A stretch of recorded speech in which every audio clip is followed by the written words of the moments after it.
우리는 경쟁과 쟁취의 시대를 살아가고 있습니다. 무엇을 하건 이겨야 하고 수단 방법 가리지 않고 자신의 이익을 챙겨야지 성공이라고 생각을 합니다. 그래서 요즘 사람들은 억울한 일을 당한다든가 손해보는 일을 당하면 절대 그냥 넘어가지 않습니다. 반드시 따지고 계산해서 철저히 응징을 해야지 마음도 풀리고 만족감도 느끼는 것입니다. 그래서 나온 이야기 중 이런 이야기 있지 않습니까? 어떤 미국 목사님이 한 자매님에게 물었습니다. 성경에 보면 예수님께서 누가 너의 오른뺨을 때리거든 왼편도 돌려대라 말씀하셨는데, 만일 자매님이 진짜 누구에게서 오른뺨을 맞는다면 어떻게 하시겠습니까? 그때 자매님이 이렇게 답을 했습니다. 당연히 오른뺨을 때리면 왼편도 때리라고 돌려대겠습니다. 그리고 곧장 변호사에게 전화를 해서 수를 하겠다고. 솔직히 이것이 우리가 지금 살아가고 있는 현 시대의 모습 아니겠습니까? 손해를 용납할 수 없습니다. 빼앗김을 묵과할 수가 없습니다. 상대를 꺾고라도 나의 것을 챙겨야지 만족하는 시대가 우리가 살고 있는 현대입니다. 그런데 과연 이와 같은 삶의 모양이 성경이 제시하고 있는 건강한 크리스찬의 모습일까요? 저는 절대 그렇지 않다고 생각합니다. 성경은 그 반대를 말씀하고 있습니다. 쟁취하기보다는 나의 것을 주라고 가르칩니다. 움켜잡기보다는 비우라고 말씀하십니다. 나의 기득권을 클레임하기보다는 양보하고 내려놓음으로써 상대를 축복하라고 가르치고 있습니다. 이것이 성경이 제시하고 있는 바른 크리스찬의 삶이고, 또 우리가 그렇게 살았을 때 하나님께 영광이 되는 것입니다. 그럼에도 불구하고 우리는 그렇게 살지 못할 때가 더 많이 있습니다. 세상 사람들과 똑같이 다투기도 하고 나의 이익을 챙기기 위해서 해서는 안 될 일을 행할 때도 있습니다. 때에 따라서는 세상보다도 더 악한 일을 자행할 때가 솔직히 있지 않습니까? 왜 이런 현상들이 교회 안에서 일어날까요? 예수는 믿었지만 아직 깨어지지 아니한 옛자가 남아있기 때문입니다. 우리의 심령 가운데는 탐심이 있고 이기심이 있는데, 탐심과 이기심이 가득 차 있으면 우리 마음의 눈을 막아서 진짜 소중한 것을 보지 못하게 하고 하나님의 의를 보지 못하게 하는 것입니다. 그러므로 여러분과 제가 건강한 그리스도인으로서 바르게 살기를 원한다면 이 마음의 이기심과 탐심을 넘어서야 합니다. 어떻게 할 때에 내 마음을 가로막기 있는 이기심과 탐심의 장벽을 깨뜨리고 차라리 당할지언정 상대를 축복하고 세상을 밝게 하며 살아갈 수가 있을까요? 오늘 함께 읽은 본문을 통해서 이것을 함께 정리해 보려고 합니다. 오늘 같이 읽은 본문에 보시면은 고린도 교회 안에 일어났던 이 법정 소송에 대한 케이스가 오늘 본문에 기록된 내용입니다. 먼저 1절 말씀을 잠깐 보시면 소송하게 된 이유와 그 성격이 이렇게 소개가 되어 있습니다. 너희 중에 누가 다른 이와 더불어 다툼이 있는데, 이 말씀에 의하면은 너희 중에 누가 다른 이와 다투었다. 이것은 교회 안에 있는 성도들 간의 다툼이 일어난 케이스를 말합니다. 다른 말로 표현하면 사회 속에서 일어난 문제가 아니라 사업을 하다가 업자 간에 생긴 분쟁이랄지 정부나 공공기관에 관련된 이슈가 아니라 성도 간의 이해관계로 말미암아 다툼이 벌어졌을 때 케이스를 말하는 것입니다. 이와 같은 문제가 생겼을 때에 할 수 있다면 성도들 앞에서 교회 안에서의 문제를 해결해야 되는데 구태여 불의한 자들 앞에서 고발하고 성도 앞에서 하지 않았느냐고 바울은 책망하고 있습니다. 왜 너희들끼리 모여서 얼마든지 해결할 수 있는 사안인데 이것을 세상 법정에 가지고 가서 법정에 고소를 하고 고발하는 일을 했느냐, 이렇게 지적을 하고 있습니다.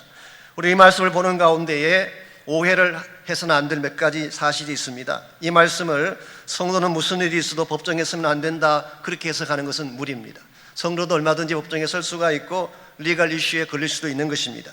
혹은 세상법은 다 무시하고 하나님의 법만 따르면 된다, 그런 뜻도 결코 아닙니다.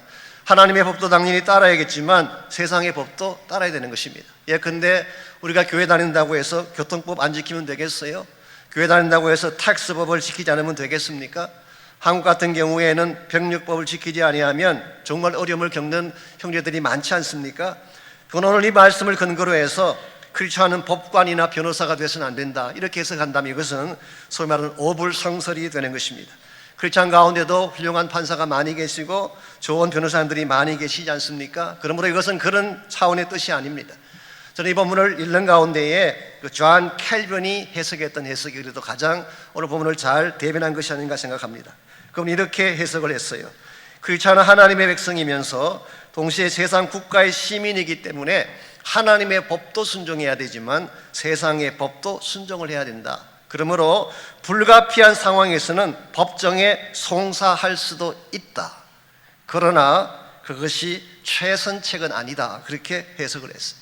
저는 이 말이 참 일리가 있지 않는가 생각을 하고, 오늘 본문을 기록한 사도 바울의 입장이 이런 케이스라고 저는 생각을 합니다.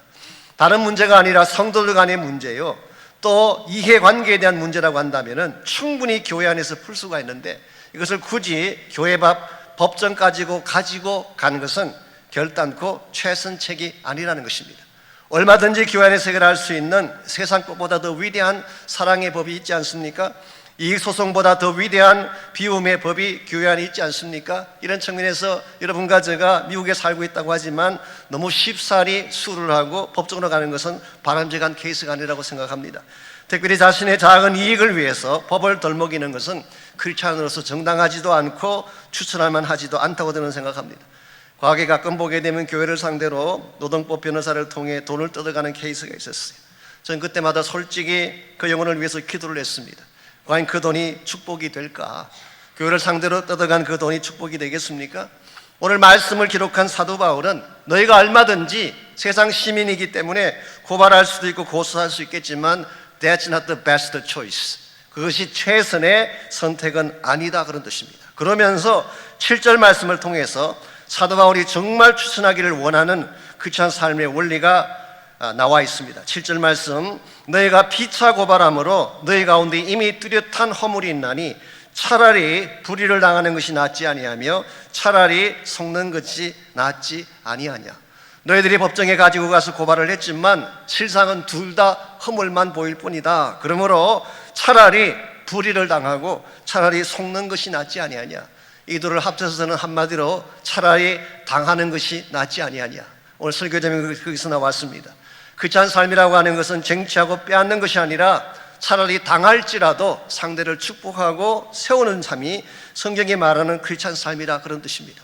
우리가 몰라서 당하는 것이 아닙니다. 우리가 어리석어서 손해를 보는 것이 아닙니다. 알면서도 상대방을 세워주기 위해서 나를 양보할 수 있고 나를 비울 수 있다면 이것이 성경이 제시하는 성숙한 그리스도인의 모습이다, 그런 뜻입니다. 오늘날 세상 사람들은 할 수만 있다면 쟁취하고 빼앗으려고 하는데 왜 예수 믿은 여러분과 저는 당하며 살아야 할까요? 왜 포기하고 양보하며 살아야 할까요? 얼핏 보게 되면 앞뒤가 맞지 않는 것 같고 우리에게 부당한 것처럼 느껴질지 모르지만 실상은 우리가 당하며 살 수 있을 때에, 포기하며 살 수 있을 때에 참된 차원의 축복의 열매가 우리를 통해 맺어지게 되는 것입니다. 이런 면에서 우리가 비록 이 땅을 살아가면서 권리도 있고 자격도 있지만 당하며 살아가야 할 이유, 왜 크리스찬으로서 우리는 손해를 감수하면서 비우며 양보하며 살아야 되는지, 이 몇 가지 이유를 오늘 본문을 통해서 함께 정리해 보려고 합니다. 첫 번째로 우리가 포기하며 양보해야 될 이유는 우리에게 주어진 더 고귀한 신분 때문이에요. 여러분과 저는 예수를 믿는 순간 그리스도에게 속한 새로운 신분을 가진 자가 됐습니다. 그러므로 크리스찬이 가진 신분답게 살려고 한다면 기꺼이 양보할 수 있어야 된다, 그런 뜻이에요. 여러분과 저의 주인이 누구신가요? 예수님 아닙니까? 우리 모두는 예수님을 따르는 follower, 예수님을 따르는 제자들입니다. 그렇다면 우리 앞장서 갔던 주님이 어떤 삶의 길을 걸어가시는가를 주목할 필요가 있을 것입니다. 성경 말씀에 하면은 예수님은 일평생 동안 자신을 비우는 삶을 살아가셨어요. 이것을 신학자들은 크나릭 테올로지, 비움의 신학이라고 부릅니다. 빌립보서 2장 7절 말씀을 근거로 해서 하나님과 본체시고 하나님과 같은 위치에 계신 분이지만 하나님과 동등됨을 취할 것으로 여기지 아니하시고 자신을 비워 He emptied himself. 여기서 나온 크노시스라는 단어에서 온 것이 크나틱 테올로지의 기원입니다. 예수는 실제로 하늘 보좌의 영광을 비우셨어요. 자신의 권리를 다 내려놓으셨어요. 그분이 십자가에 달리실 때 장면을 생각해 보면 무고하게 그를 잡아다가 때리고 모욕하고 십자가의 목을 박을 때에 그는 정말 도살장으로 끌려가는 어린 양처럼 침묵하며 조용하게 당하셨어요. 그가 마지막 처형당하실 때에 짓밟힌 장미꽃처럼 밟혔지만 그는 아무런 항변을 하지 아니하고 자기를 내려놓고 당하셨습니다. 왜 예수님께서 이와 같이 자신을 비우셨을까요? 하나님의 아들로서 얼마든지 권리가 있고 특권이 있으신데 왜 예수님께서는 자신의 모든 것들을 다 포기하고 비워내셨을까요? 이유는 딱 한 가지입니다. 여러분과 저를 살리기 위해서예요. 그래야지 세상의 모든 자들이 구원받을 수 있고 생명의 자리로 나올 수 있기 때문에 오늘 우리가 크리스찬이 된 근본 이유가 여기 있습니다. 우리가 잘나서 예수 믿고 구원받은 자가 된 것이 아니라 이와 같은 예수님의 비우심 때문에, 예수님의 자기 포기 때문에 여러분과 제가 생명 얻게 되었고 하나님의 백성으로 살게 되었는데, 이와 같이 시작한 크리스찬 삶이 주님을 따르지 아니하고 내 욕심대로 살아갔어야 되겠는가, 그런 말이에요. 그러므로 우리가 정말 예수의 제자가 되고 주님을 따르는 자로서 살기를 정말 원한다면 비울 줄 아는 용기, 나의 것을 포기할 수 있는 선택이 있어야지 하나님 앞에 바르게 사는 것입니다. 그런데 문제는 이게 결코 쉽지 않다는 데 문제가 있습니다. 우리가 예수 믿은 이후에도 우리 심령 속에 자리하고 있는 이기심이나 탐심이라고 하는 속성이 생각보다 강하기 때문에 비운다는 것이 그렇게 쉬운 일은 아닙니다. 예린홍이라고 하는 중국분이 계시는데요, 그분이 쓴 글에 보면 이런 이야기가 나옵니다. 두 마리 개에 대한 이야기가 나오는데요, 어떤 사람이 검은 개 한 마리와 흰 개 한 마리를 기르고 있었습니다. 그런데 그 두 개들이 서로 사이가 나빴어요. 서로 계속 싸우는 것입니다. 어느 화창한 날인데 두 마리 개가 담벼락에 누워서 햇볕을 쬐고 있습니다. 그러다가 둘 다 약속이나 한 듯이 동시에 입을 열었습니다. 난 인생에서, 이 개를 인생이라고 표현할 수 있지, 견생이라고 해야 되겠지요. 견생. 난 인생에서 혹은 난 견생에서 진실하고 믿을 만한 친구와 우정을 나누는 것만큼 소중한 것이 없다고 생각해. 우리도 그간의 적대 관계를 청산하고 좋은 친구가 된다면 훨씬 더 행복해질 거야. 이 말을 들은 다른 개가 동의하며 대답을 합니다. 맞아, 정말 좋은 생각이야. 우리가 그동안 왜 그렇게 싸웠는지 모르겠어. 그 두 개는 기쁨에 겨워 스스로 껴안으면서 외칩니다. 우정 만세, 싸움, 질투, 원망아 다 사라져라. 이렇게 외치는 순간 주인이 맛있는 빽다귀 하나를 개들에게 던져주었어요. 어떻게 됐을까요? 두 개는 동시에 빽다귀를 덮치고 피가 터지는 혈투가 벌어졌다고 합니다. 여러분, 이와 같은 현실이 견공들 사회에서만, 이 독 소사이어티만 일어나는 것일까요? 저는 그렇지 않다고 생각합니다. 우리 인간 사회에서도 흔히 볼 수 있는 것입니다. 평소에는 그렇게 점잖고 교양 있게 보이는 분도 뼈다귀 하나만 던져지면 체면 신분 망각하고 싸우는 것을 볼 때가 많지 않습니까? 한국의 정치권을 봐도 그렇고 이민사회의 케이스를 봐도 그렇습니다. 이 뼈다귀 하나 때문에 서로 갈라지고 싸우는 케이스. 오늘 본문을 기록한 사도 바울이 이 케이스를 우리에게 소개한 것입니다. 소위 말하는 형제라고 하는 자들이 자신의 이익을 위해서 상대를 고발하고 불의하게 세상 앞에 문제를 제기한 것은 잘못된 것이다. 최소한 너희들이 예수 믿는 사람이라면 그것보다는 높은 차원의 삶을 추구해야 된다. 왜냐하면 크리스찬의 신분은 세상에 속한 자들보다 더 고결해야 되고 높아야 되기 때문에. 그래서 오늘 2절과 3절을 보시면은 바울은 성도의 신분을 이렇게 묘사를 합니다. 성도가 세상을 판단할 것을 너희가 알지 못하느냐? 세상도 너희에게 판단을 받겠거든 지극히 작은 일 판단하기를 감당하지 못하겠느냐? 여기서 성도가 세상을 판단한다, 이 말의 뜻은 좀 풀어 설명하면 이런 뜻입니다. 크리스찬의 판단 기준이 세상보다 높다, 크리스찬이 추구해야 될 윤리 기준이 세상보다 높다, 그런 뜻입니다. 우리의 삶의 퀄리티가, 우리 삶의 스탠다드가 세상보다 더 높기 때문에 세상을 평가할 수 있고 판단할 수 있는 그런 존재인데, 아쉽게도 지극히 작은 일 하나 때문에, 여기서 바울이 말하는 지극히 작은 일이 바로 이익관계를 말하는 것입니다. 바울은 재산 문제 때문에, 물질 문제 때문에 다투는 케이스를 트리비얼 케이스, 아주 매우 작은 케이스다, 그렇게 설명합니다. 더 가져가 봐야 별것 없다, 좀 이겨봐야 무슨 유익이 되겠냐, 그런 뜻입니다. 심지어 3절 말씀 보게 되면 우리 그리스도인들은 천사까지도 판단하는 존재인데 어떻게 너희들이 그런 삶을 사느냐고 지적을 하고 있습니다. 여기서 천사라고 하는 것은 타락한 천사들을 말합니다. 그리고 이것은 아마 종말론적인 문맥이 있는 것 같습니다. 예수님 재림하실 때에 예수님께 붙었던 모든 그리스도들이 가지게 될 놀라운 고난, 그것은 바로 그리스도와 더불어 왕노릇하는, 그래서 그때 타락한 천사들을 다스릴 수 있는 고난이 여러분과 저에게 있다는 뜻이에요. 이와 같이 존귀한 존재가 그리스도인인데 세상의 사소한 이익관계 때문에 다투고 하는 것이 과연 맞느냐, 그런 뜻이에요. 오늘 여러분과 제가 정말 예수께 속한 자이고 주님을 따르는 자라는 것을 여러분 스스로가 확정한다면 세상보다는 더 거룩하고 더 성결되고 더 폭이 넓은 삶을 추구할 수 있어야 돼요. 내가 지금 당장 얻게 될 이익보다도 하늘나라 상급을 바라보고 양보하고 비울 수 있는 자가 될 때에 여러분 때문에 세상은 더 밝아지게 되고 우리 삶 속에 맺게 될 열매는 더 아름답게 되는 것입니다. 이와 같이 우리가 당하며 포기하며 살아야 될 첫 번째 이유는 그리스도인이기 때문입니다. 두 번째 이유는 더 소중한 가치 때문이에요. 우리가 비우고 양보함으로써 얻게 될 더 소중한 가치가 있기 때문에 우리는 내 손에 잡은 것을 기꺼이 내려놓을 수 있어야 된다, 그런 뜻입니다. 6절과 7절을 보십시오. 우리가 고발함으로 얻는 것보다 잃는 것이 더 많다는 사실을 6절과 7절은 이렇게 소개합니다. 형제가 형제와 더불어 고발할 뿐더러 믿지 아니하는 자들 앞에서 하느냐. 즉 나의 이익을 챙기기 위해서 리티게이션, 법적인 조치를 취하는 케이스를 말하는데요, 이와 같이 형제가 서로 형제를 고발했을 경우에 실제로 일어날 결과가 무엇일까요? 7절에 그 내용이 나와 있습니다.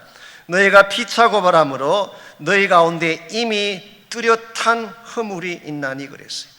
오늘 본문에서 허물이라고 번역한 이 단어가 이 헤테마라고 하는 헬라 말인데요, 이것은 사실은 패배란 뜻이에요. defeat 혹은 failure, 실패.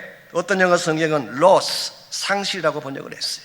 너희들이 서로 법적으로 고발하고 싸우게 되면 둘 다 패배자야, 둘 다 졌어, 그런 뜻입니다.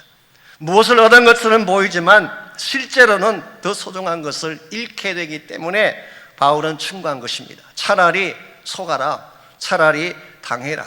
그렇게 함으로써 너희가 당장의 이익을 잃을지는 모르지만 이것을 포기함으로 말미암아 더 값진 것을 얻을 수 있다.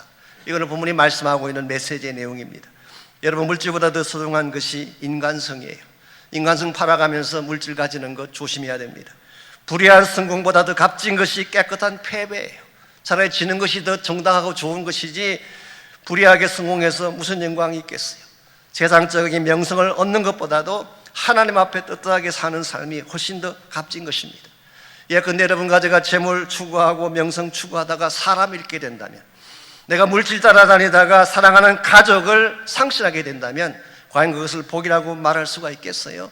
오늘 세상 사람들은 이것을 잘 모르기 때문에 물질 따라다니고 내 눈앞에 이익 때문에 관계성도 깨뜨리고 인간성도 버리는 경우를 많이 볼 수가 있지만 정말 성경이 말하는 그리스도는 그렇게 살지 않아야 되는 것입니다. 헨리 나우에는 이와 같은 크리스찬 삶의 방향을 Downward Mobility, 아래를 향한 운동이다, 밑을 향해 내려가는 삶이다, 그렇게 불렀어요. 아신데도 헨리 나우에는 예일대학 교수를 역임하고 하버드 대학 교수로 청빙까지 받지 않았습니까? 그래도 불구하고 그는 그 모든 걸 다 내려놓고 토론토의 라르시 공동체, 데이브레이크 공동체에 가서 이 발달장애 우들을 섬기는 사명을 하다가 그는 세상을 떠났습니다. 그분이 표현했던 예수님의 이그젠플이 Downward Mobility, 밑을 향해 내려가는 삶. 저는 항상 헨리 나우를 볼 때마다 도전을 받습니다만은 한국 땅에도 이와 유사한 분들이 계세요. 그 중에 한 분이 전영창 선생이라는 분이 계십니다. 혹시 여러분 아실지 모르지만 이분은 1917년도에 전라북도 무주군에서 태어나셔서 중학교 문턱에도 못 가본 그런 분입니다. 그랬는데 선교사님의 도움으로 일본으로 유학을 가서 고베 신학교에서 공부를 했습니다. 그 당시 그 지역에 우찌무라 간조 목사님이 계셨는데 그분 밑에서 민족정신을 배우고 섬김의 도를 그가 배우게 됩니다. 나중에 1947년도입니다. 미국의 웨스트민스터 신학교에 입학을 하고 나중에 웨스턴 신학교로 옮깁니다만은 거기에서 목회학 석사 공부를 하는 그런 기회를 가졌습니다. 사실 그 당시 미국 유학 간다는 것도 쉽지 아니했고 미국 유학 가서 공부까지 했다면은 이 굉장한 엘리트 그룹에 속하는 것입니다. 근데 이분이 특이하게도 신학교 졸업 2주를 남겨놓고 한국 땅에 전쟁이 터졌어요. 6.25가 터졌어요. 다른 사람 같으면 마땅히 학교를 다 마치고 갈 터인데 이분은 그냥 그렇게 할 수가 없습니다. 조국으로 당장 돌아가겠다는 것입니다. 학장이 말렸습니다. 2주만 있으면 졸업하는데 2주만 더 있다 가라 그랬지만 나만 여기 있으면서 주님을 배반하고 동포를 배반할 수가 없습니다. 그래서 그는 학업을 마치지 아니한 채 조국으로 돌아와서 조국을 섬겼고 전쟁이 끝난 후에 그는 경남 거창에 있는 작은 시골 고등학교로 가서 가르치기도 하고 섬기는 일을 하셨어요. 제가 자료를 봤더니 그 당시 그 고등학교에 학생이 8명밖에 없었어요. 자, 미국에 유학까지 다녀온 사람이 사실 웬만한 지역 가도 떵떵거리며 일할 수 있는 엘리트가 시골에 있는 8명밖에 없는 고등학교 가서 티칭하는 일을 한 것입니다. 그 학교가 나중에 그 유명한 거창고등학교가 됐어요. 설립자는 다른 분이 하셨지만 실제로 그 학교를 오늘날로 키운 분이 바로 전영창 교장님이라고 합니다. 아시는 바대로 그 학교 가게 되면 그 학교 강당 뒤쪽에 직업 10계명이라고 하는 문구가 적혀 있습니다. 즉 졸업생들이 직업을 택할 때 고려해야 될 10가지 사항, 너무 유명한 그런 말씀이죠. 근데 제가 몰랐습니다. 그게 사실은 전영창 교장님이 설교하신 설교 제목을 따서 만든 10가지 계명이라고 해요. 첫째가 월급이 적은 쪽을 택해라. 둘째, 내가 원하는 곳이 아닌 나를 필요로 하는 곳을 택해라. 셋째, 성진 기회가 거의 없는 곳을 택해라. 그리고 쭉 내려갑니다. 9번째 가보게 되면 부모나 아내나 약혼자가 결사 반대하는 곳이면 틀림없다. 의심하지 말고 가라. 10번째, 왕관이 아니라 단두대가 기다리고 있는 곳으로 가라. 저는 솔직히 그 글귀를 읽을 때마다 오늘 이 시대가 정말 높아지기를 원하는 시대 아닙니까? 우리 아이들도 upward mobility, 위를 향해 올라가는 것을 성공이라고 생각하는 이 마지막 시대에 내려가는 정신을 가르치는 학교가 있다는 것이 얼마나 감사한지. 오늘 기독교인이 추구해야 될 삶의 방향이 여기 있습니다. 세상은 높은 것을 좋아하고 화려한 것을 좋아할지 모르지만 여러분과 저는 낮은 곳을 택할 수 있는 용기가 있어야지. 그래야지 하나님 앞에 우리에게 쓰임받을 수 있고 하나님이 정말 원하시는 열매를 맺게 되는 것입니다. 이와 같이 우리가 가졌음에도 불구하고 포기해야 될 이유, 알면서도 당함에 살아야 될 첫 번째 이유는 여러분과 제가 예수를 따르는 그리스도인이기 때문에, 두 번째 이유는 더 소중한 것을 이루기 위해서 우리는 내 손에 잡은 것을 포기할 줄 알아야 되는 것입니다. 마지막 세 번째로 우리가 포기하게 되면 하나님이 채우실 더 위대한 체험이 있기 때문입니다. 흔히 많은 분들이 나의 것을 비우게 되면 잃는다고 생각을 하지만 나의 것을 비울 때 하나님이 진짜를 안겨주시는 것입니다. 이 세상의 복이 아니라 하늘의 복을 우리에게 안겨주시는 것입니다. 8절에서 11절까지를 보십시오. 불의한 자의 삶이 많은 것을 얻는 것처럼 느껴질지 모르지만 실상은 중요한 것을 잃는다는 사실을 8절과 9절이 우리에게 소개합니다. 너희는 불의를 행하고 속이는구나. 그는 너희 형제로다. 불의한 자가 하나님의 나라를 유업으로 받지 못할 줄을 알지 못하느냐. 이 불의하게 소송을 벌여가지고 속임수를 동원해가지고 설사 너가 물질적인 이익을 얻었다고 하자, 그러나 너가 얻은 것보다 더 큰 것을 잃어버리게 된다. 그게 뭘까요? 하나님 나라를 유업으로 받지 못하게 된다. 여기서 말하는 하나님의 나라는 물론 미래적인 측면의 하나님 나라입니다. Kingdom of God. 우리 모두가 세상을 떠났을 때 가게 될 영원한 나라가 하나님 나라죠. 그러나 성경은 미래적인 측면도 있지만 동시에 하나님 나라의 현재적 측면도 강조합니다.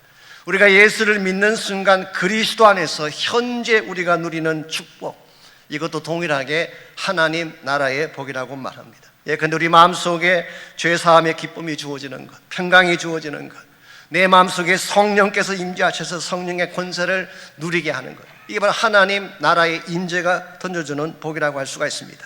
그런데 불의하게 살았던 사람들, 음행하는 자, 우상 숭배, 간음, 탐색, 남색, 도적, 탐욕, 술 취하고 모욕하고 속여 빼앗는 자들은 하나님 나라를 유업으로 받지 못한대요. 이것은 미래적인 측면과 현재적인 측면 모두를 다 포함한 것입니다. 만일 여러분과 제가 이와 같은 삶을 평생 계속한다면 여러분 하나님 나라 갈 수 있을까요? 못 갈까요? 당연히 못 가는 것입니다. 계속 그렇게 산다면 우리는 지옥으로 갈 수밖에 없어요. 그리고 현재적인 차원에서도 이와 같이 내 마음속에 탐욕과 거짓과 불의가 가득 차 있는데 그 심령 가운데 하나님 나라가 임할 수가 있겠어요? 결코 하나님 나라가 임할 수가 없는 것입니다. 이런 측면에서 우리는 본래 우리의 모습은 사실 이런 모습이었어요. 탐욕과 이기심과 거짓으로 꽉 차 있던, 할 수만 있다면 속에서라도 빼앗아서 쟁취하려고 하는 마음이 여러분과 심령 가운데 내재했던 속마음이에요. 그런데 11절 말씀 보십시오. 이와 같은 우리의 절망적 우리 마음의 상태에 비교해 볼 때에 한 가지 소망이 있습니다. 그 소망이 뭘까요? 너희 중에 이와 같은 자들이 있더니, 고린도 교회 성도들 가운데에는 과거에 이렇게 살았던 사람들이 많았다는 뜻이에요.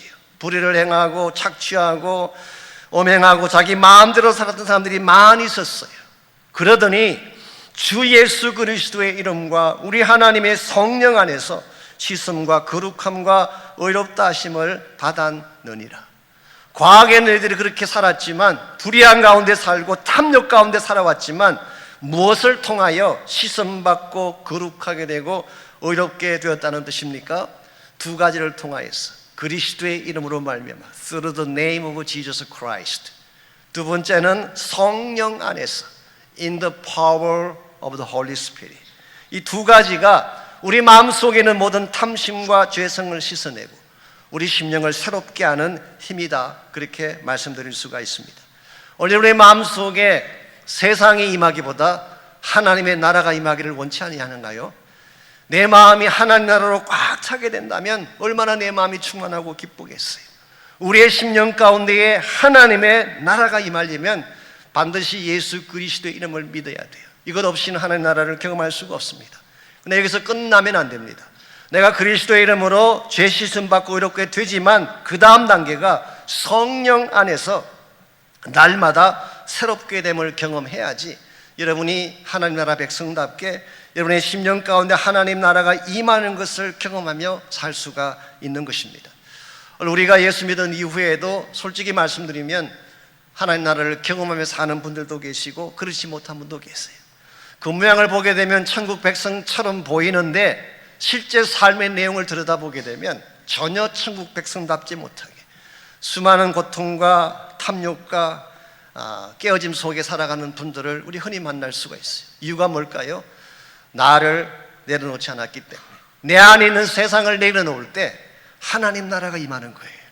내 안에 있는 탐심과 나의 교만한 마음을 내려놓을 때에 성령께서 임하시는 거예요. 그때 우리가 진실로 자연이 되게 되고 기쁨 가운데 살게 되는, 이와 같이 내 마음에 성령이 임하고 하나님의 나라가 임하게 되면 우리의 주어진 삶의 여건에 상관없이 우리는 노래하며 살아갈 수가 있게 돼요. 일본의 만화 작가 중에 고즈미 시노자와라고 하는 여자분이 있습니다. 이분은 소위 말해서 세상 고통이란 고통은 거의 다 겪었던 분이에요. 어릴 때 부모님이 신흥종교에 빠져서 매일 싸우셨대요. 종교라면 치가 떨리는 그런 가정에 자랐습니다. 두 번째로 조금 이른 나이에 결혼을 했는데 얼마 지나지 않아서 이 파경을 경험하게 됐습니다. 그 후유증으로 세 번째로 우울증에 시달렸어요. 약 없이는 잠을 잘 수 없는 그런 케이스가 됐어요. 여기에 설상가상으로 그녀의 둘째 아이가 갑자기 세상을 떠나고 말았습니다. 웬만한 사람 같으면 벌써 자살로 생을 마쳤을 것입니다. 그런데 그분은 그렇게 하지 아니하고 오히려 자기의 고통 가운데 임재하신 하나님의 사랑을 그림으로 표현하기 시작했어요. 그렇게 해서 출간된 유명한 만화책이지만 메시아라고 하는 만화책이 있습니다. 전 세계 27개국에 번역이 되고 미국에서도 어린이 베스트셀러로 꼽히고 일본에서도 종교 부분에서 베스트셀러가 된 책. 어떻게 이와 같은 역사가 가능했을까요? 1차적으로 하나님을 만났기 때문이고 또 한 가지 이유는 그 마음속에 있던 모든 찌끄기와 고통스러운 과거를 다 내려놓고 성령께서 보여주시는 진짜를 보았기 때문이에요. 여러분과 저의 마음속에 이런 축복이 필요합니다.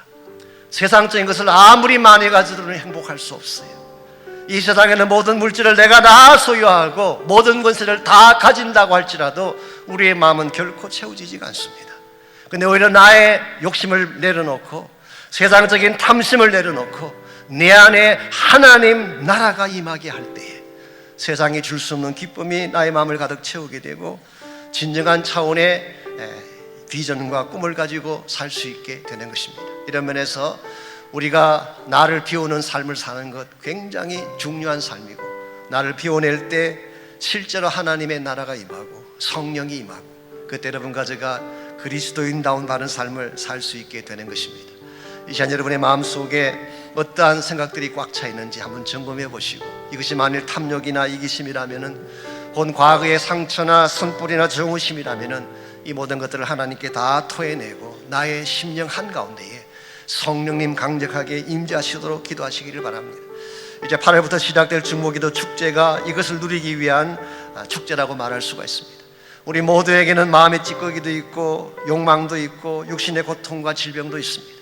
이 모든 것들을 다 토해내고 성령의 만지심을 받을 때 고난도 이겨낼 수가 있고 우리에게 주어졌던 아픔도 기쁨으로 변하게 되는 것입니다. 이런 면에서 오늘 이 시간 우리가 기도할 뿐만 아니라 8월 한 달 동안의 중보기도 축제를 통해서 진짜 하나님을 만나게 해달라고, 성령의 임재를 경험하게 해달라고, 성령의 타치와 기름 부음을 부어달라고, 그래서 우리 온 교회가, 온 성도들이 하나님 안에서 새롭게 되고 아름답게 일어나는 역사가 있도록 우리 한번 다 같이 한 목소리로 우리 합심해서 기도하겠습니다.